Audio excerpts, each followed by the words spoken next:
is located in a very secluded, private grotto at the rear of the great room here for all of your needs throughout the night. Tracy. Anything you'd like to say?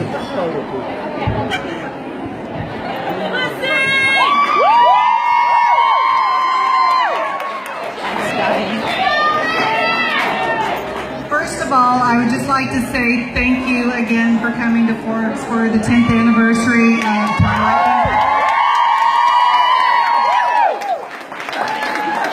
And thank you for coming to Forks other times of the year. We appreciate it and love having you here.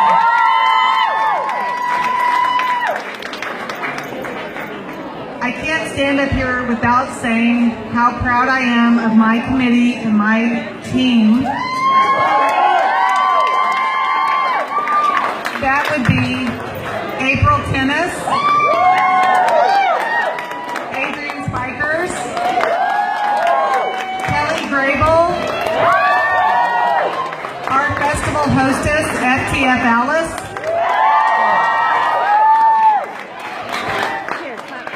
my right-hand person, Jack Morrissey. I have to thank all the support I got from the town of Forks and from my fellow business leaders, the city, my Chamber of Commerce board, and my other right hand, Reve O'Leary. So that's who made this happen. So thank you. And Stephanie. Oh God. So, I have a speech. It's gonna get messy. I promise. But then we'll have a great time. Thank you all for coming. It does feel appropriate to say, or to ask you rather. I'm actually going to read most of this because it's more important.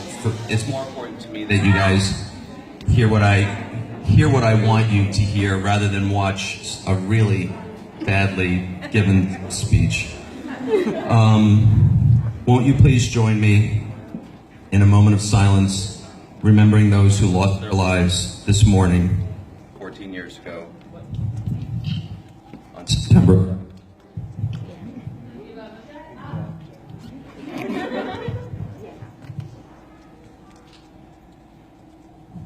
Thank you. Is this microphone going to work?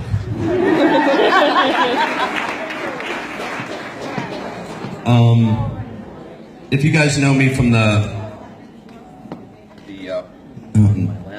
not this microphone. If you guys know me from the private or the closed Facebook group that we have, you probably know two things about. What's happening? Do we know? No? Give it a smack. Okay. First, I'm partners with Bill Condon, who directed.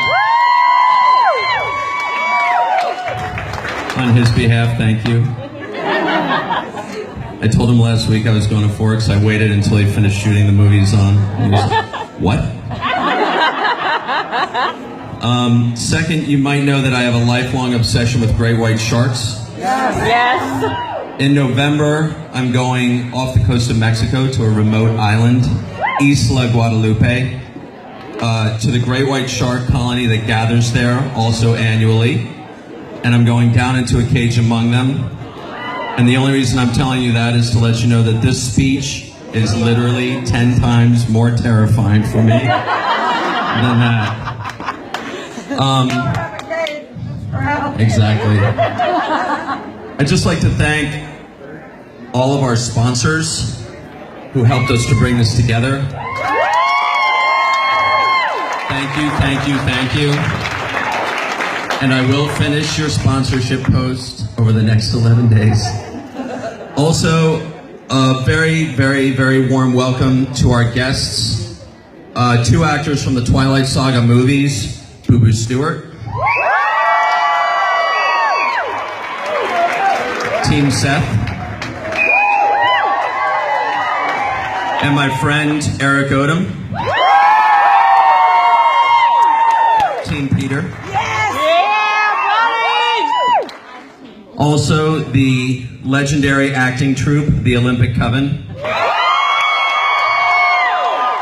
We have nearly the complete coven with us tonight, which is just a thing that gets me excited. It activates my OCD, I can't help it. Lastly, our festival host, FTF Alice.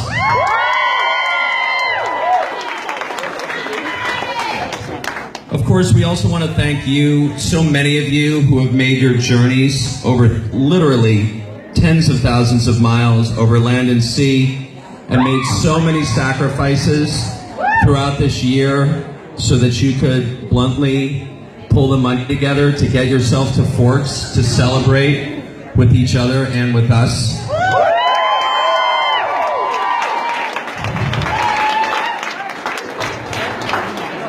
Every breath, every hour has come to this, right? Let's also just remember our absent friends who wanted so badly to be here with us, but for many reasons could not, including my friend, the dearly departed. Perfect. Thank you. Perfect. The dearly departed Lori Hebert. We remember you, and you are missed. And breaking. I'll just project. I'll just do this Ian McKellen stuff. In Breaking Dawn, as Carlisle says of Forks and the Olympic Peninsula, we'll come back. We always do. And why is that? The answer, as all of you know, is this place is so important to us because the characters and stories that Stephanie placed here have changed our lives, and we feel compelled to make our journeys to commemorate that change. Lissy asked me over the phone a few months ago if I'd be interested in hosting this event, and I was like, no. As we say in Los Angeles, pass Adina.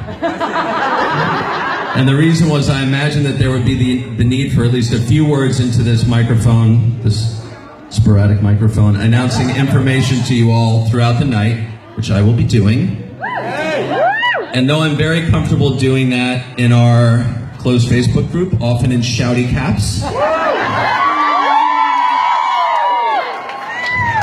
I've literally never, ever, ever done this, hence my little iPhone cheat sheet. But then I went for a hike shortly thereafter, and I started thinking about the opportunity that I'd said no to, and I clocked it as something that I was afraid of, and I saw an opportunity there to pump the gas instead of the brake. And the thing that finally tipped the scale for me was that I thought of a few very quick stories that I want to tell you about my own journey into your fandom, our fandom, that I thought you might want to hear from those critical moments in my life when Bill was making his Breaking Dawn movies from Stephanie's novel. So here are 3 ways that the experience of making Breaking Dawn was different from the 8 other movies he's made since we met. Number 1, people learn things that they never knew about themselves through their Twilight experience. This actually includes, and some of you, I suspect Amy Taylor knows this story, but most of you will not know this story. The person I'm talking of here is Kristen Stewart. Most of you have never heard the story. So Bill meets Kristen and they start going to work, breaking it down. And by then, of course, she's done 3 movies for 3 Twilight movies for 3 Twilight directors. And as they're getting to know each other over sort of long sessions, he's listening to her talk so eloquently about the Twilight novels and in unbelievable, obsessive detail. To say nothing of this incredible sense of protection that she feels toward Bella Swan. And finally, he turns to her and says, you know, Kristen, who's pretty tough, as many of us know, yes. He said, Kristen, you know, listening to you talk, you're the biggest Twiheart I've ever met. But you actually get to play Bella Swan. And apparently, over the course of those first 3 movies, no one had ever said that to her. And so she sort of recoils in that case-do way, and then goes, oh my God, yeah, man, you're right, oh my God. How did I never get that? So that's something that Kristen Stewart learned. Number two, as we all know, this fandom is truly, truly unlike any other.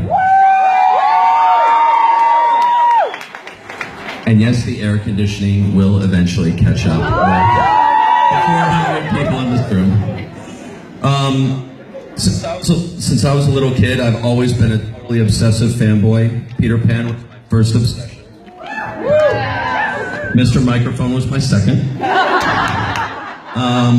Then the White Sharks, Star Wars, which was the first saga that changed my life at age 10. Battlestar Galactica.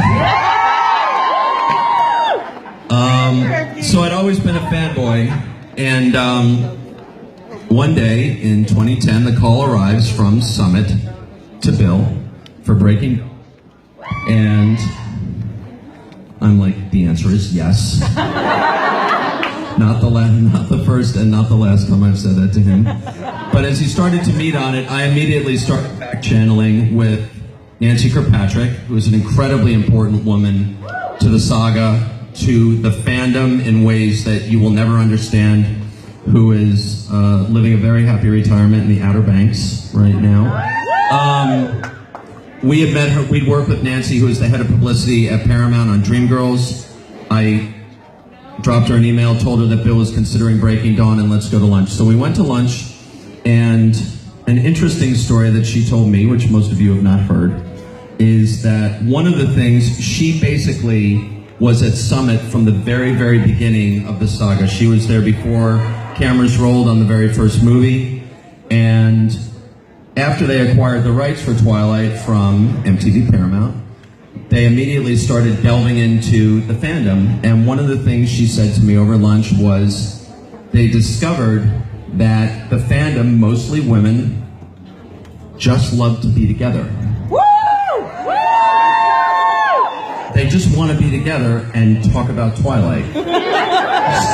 She said, we've made this very easy for them over the last couple of years. We've rented birthday party rooms at the Mall of America. This was before there was any swag to send out. We didn't have one actor to send out because there wasn't one movie made.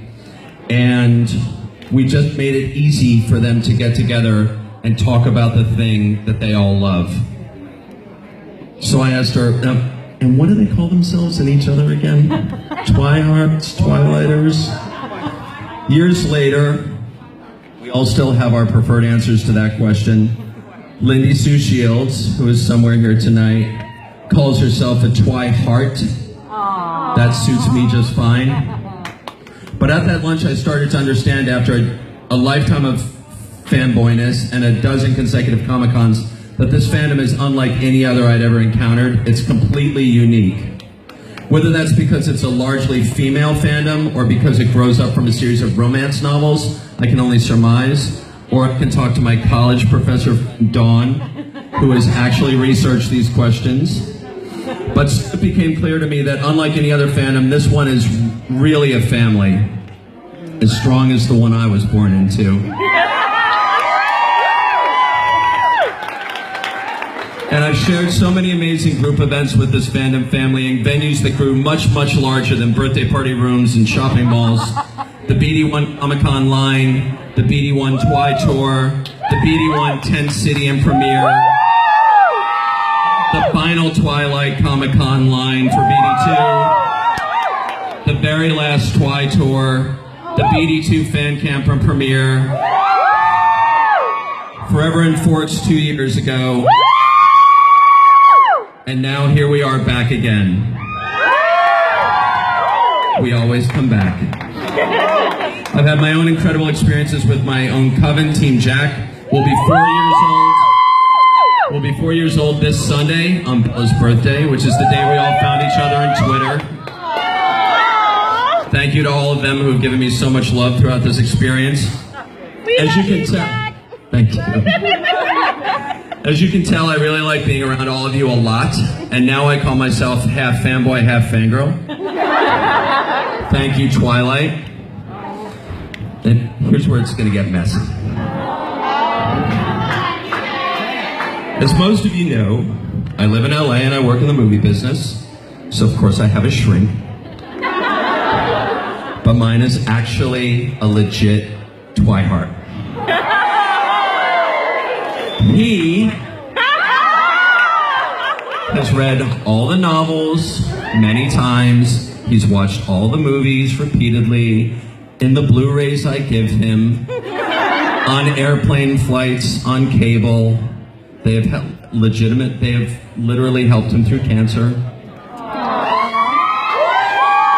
But after listening to me talk about the two movies while they were happening and sort of discovering the fandom and what it was all coming to me in my own life, he finally said to me, Jack, we've been working together all these years, and this is really the first time that I'm hearing what a romantic you are. And like Kristen, I was all, what? I never thought of myself in that light, so when the first person said it to me, I was stunned, and then pleased because he was right. Thank you, Twilight.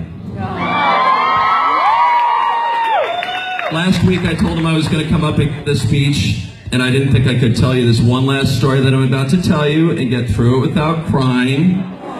And he was all, well, look at you. So here I am, and here we go into this weekend with wet eyes and open hearts. And here's that story. So Bill and I have been together 18 years.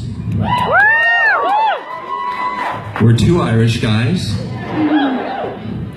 As anyone who knows us, including many of you in this room, will attest, we're not particularly emotional around each other. You would maybe never know that we were two gay guys. He, in general, is not particularly emotional. His emotional life all goes into his work, which means you have all seen it. And we never cry in front of each other, ever. So a ritual during post-production on all of his movies are these Friday night viewings. What happens is, during the week, he works incredibly long hours in the editing room, going through, unlike many directors, literally every take of every shot, of every setup, in every sequence, trying things, experimenting, throwing things out, finding the best form for what this material could ever be. And all the time, thinking up new ideas, new ideas, new ideas. Sometimes you will literally open the shower in the bathroom and find wet pages that are dry to the tile wall of stuff that he's stared at while he's standing underwater, coming up with new stuff years after he started a project, just in the nick of time to get it in. So, at the end of all that, at the end of every week, a DVD is burned, or was burned in the old days, and he brings it home from work, or it's delivered. We go down for a quick dinner, then we come back up. He opens a bottle of Chardonnay. He gets a ruled pad and a pen, and we sit down in this kind of austere TV room at our place, and we watch the week's work, which is the latest version of the movie. This goes on for many long months. I just lost my place. I'm so sorry. Okay, so you can imagine how many times I sit through various cuts of any one of his works in progress over this entire process. It's dozens and dozens of times. Yes, I have seen all that Breaking Dawn Part 1 honeymoon footage in its original form. I'm so sorry for you all. The great pleasure for me in this part of the process is that, specifically on Breaking Dawn, I got to see things before you saw them. I immediately got what they were for me, but I also understood how you were going to react to them, and I knew you had no idea what was coming. So it's about a month away from release. I've already watched many cuts of Breaking Dawn Part 2. It's Friday night. We go down for dinner. Here it is. We're back up. Out comes the ruled pad. The Chardonnay glass is full. We sit into the couch. We watch. Everyone loves to talk about that first time they saw the battle at the end of Part 2. Let me tell you about the 27th time I watched the final meadow scene. We cut from the last scene on the riverbank behind the Cullen house with Edward and Bella, Renesmee by the river. And then we see that sky over the meadow. And seeing it, I know immediately what so many of you are going to get instantly sitting in a movie theater watching this for the first time, which is the minute you see that camera descend into the meadow, you know that you're about to watch the last scene in the last Twilight movie that you maybe not will ever get. For now, at least. But what you don't know is exactly how that last scene is going to go, whether you're going to get it exactly the way that you've imagined it, what you're in store for, how it may play around with your expectations, which is something that's true of a lot of moments in both those movies. And as you all know by now, one of the things that Bill, who does know a thing or two about movie musicals, came up with for the final scene was the idea of using Christina Perri's 1,000 Years, but recording a second version and making that version a duet. So we asked Christina to do it. She was dating Steve Kazee at the time, and so he comes in to do it with her. And I hear about that, but it's exactly like all of you talking about your workday with your loved ones. It's pretty dry. It sounded like a really smart idea to make it a duet. Steve Kazee is a good idea. I hadn't heard the song. So now we're sitting there watching it. The camera descends. Bella lowers her shield and lets Edward in for the first time. And I hear those piano keys and the new opening verses that connect so beautifully to the original version. For the first time, the day we met, frozen, I held my breath.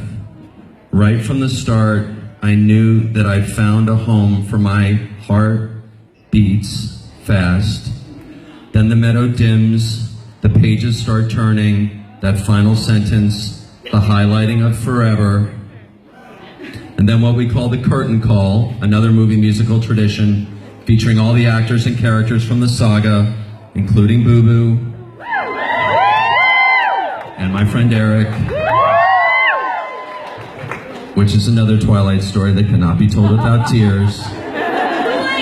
And even though I've already watched so many versions of this, and we're only literally about a month away from showing it to all of you at LA Live, I am looking away from him, sobbing uncontrollably. Finally, he clocks it and turns to me and goes, "Oh my God, Jack, oh my God, what is, Jack, what is it? Jack, oh my God." That's how rare this occurrence is. I turn to him, snot-nosed. It's all about relationships. Maybe the gayest moment of my life.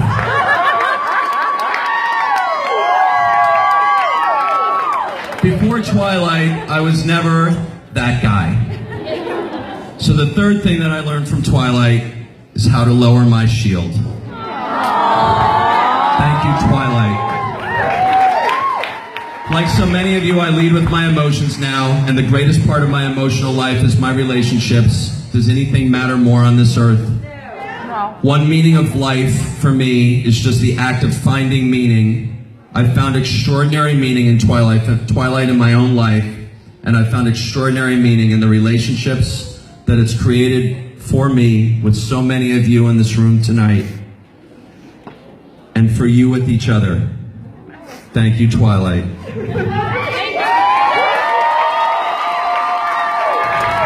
I'm bringing it home.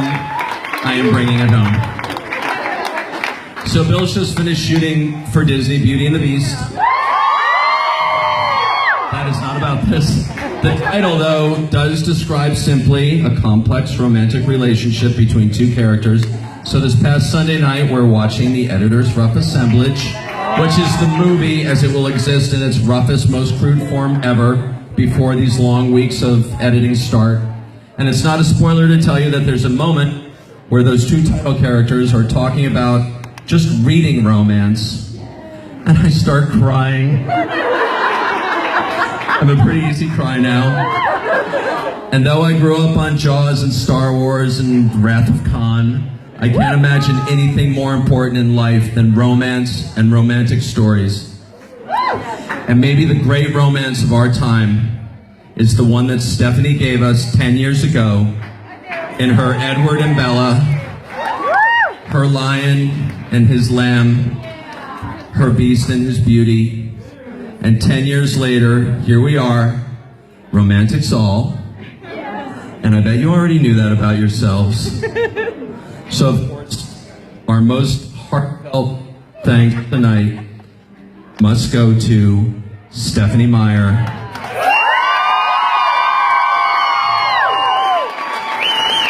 Without whom none of us would be together in this beautiful new building in downtown Forks.